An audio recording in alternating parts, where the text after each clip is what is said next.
In December 1999, when Russian President Boris Yeltsin was weak and his power was leaching away, an ambitious neighbor, President Alexander Lukashenko of Belarus, agreed to unify his country with Russia. Yeltsin would step down weeks later. Lukashenko's view of who might lead this vast new state on Europe's doorstep seemed to be, why not me, according to analysts. He never got the chance. Yeltsin named Vladimir Putin as his successor. Lukashenko went on to rule Belarus for nearly 26 years, jailing opponents and dissidents, clamping down on journalists and earning himself the nickname Europe's last dictator. Progress on the union with Russia stalled. Relations between the two fraternal states deteriorated into acrimonious sparring in December when they failed to agree on the price of the oil Russia sells to Belarus. Russia cut the supply for several days, forcing Belarus to scrabble for other energy sources before some supplies resumed. Putin and Lukashenko met in Russia's Black Sea resort town Sochi on Friday to try to resolve the impasse. The two broke their talks to play ice hockey and were due to meet again Saturday. As relations have soured, the Trump administration infuriated Russia by reviving contacts with Belarus, apparently seeking to draw it out of Russia's orbit. U.S. officials have announced plans to re-establish diplomatic relations, which broke off in 2008. Secretary of State Mike Pompeo visited last week, offering to sell Belarus 100% of its oil needs at a competitive price, although U.S. oil transported by ship and rail would cost more than that delivered by Russian pipelines. Lukashenko has also courted other powers, including China. The time is gone when they shouted that Lukashenko will grab Monomic's golden cap, Lukashenko said sourly last week, referring to the crown once worn by Russian princes. In 1999, both sides imagined the union very differently. For Lukashenko it was a platform for his ambition, and when that failed, an avenue for cheap oil, which Belarus refined and exported.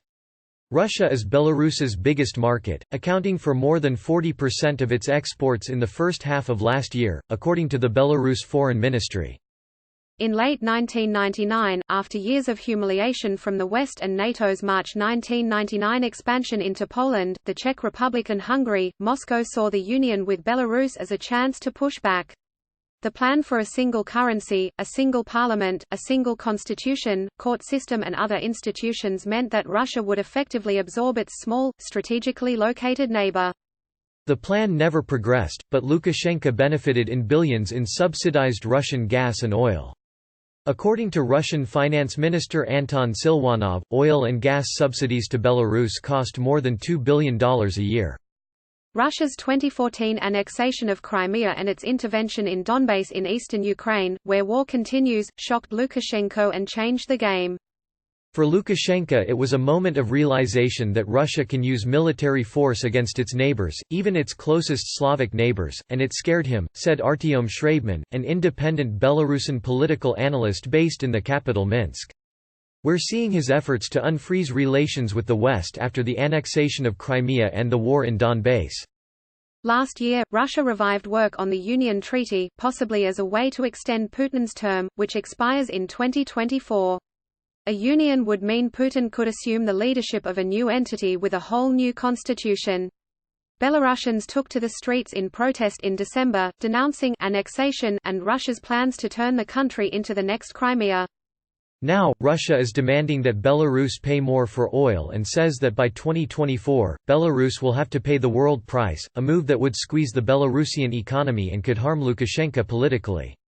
Excuse my language, they bent us over with hydrocarbons, and no one cared. They spat on the Union state, and he surely knows that, said a furious Lukashenko on January 24 in the town of Shalov, apparently referring to Putin. And we're quivering, afraid to defend our own country. Some of this may be populist rhetoric, with Lukashenko facing an election in August. If he wins, it would be his sixth term. But he has few cards to play in his struggle with Russia. I don't think he will be particularly successful in selling the goods he has always been selling to Russia, which is his loyalty, his geopolitical alliance and his status as one of the last remaining Russian allies, said Shraibman, predicting a shift to a more pragmatic businesslike relationship.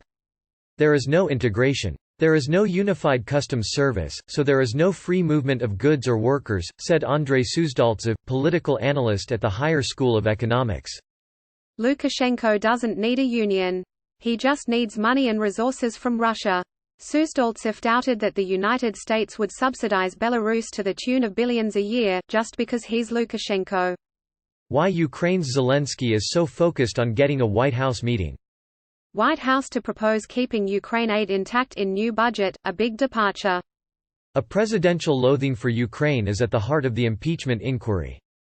Today's coverage from Post correspondents around the world.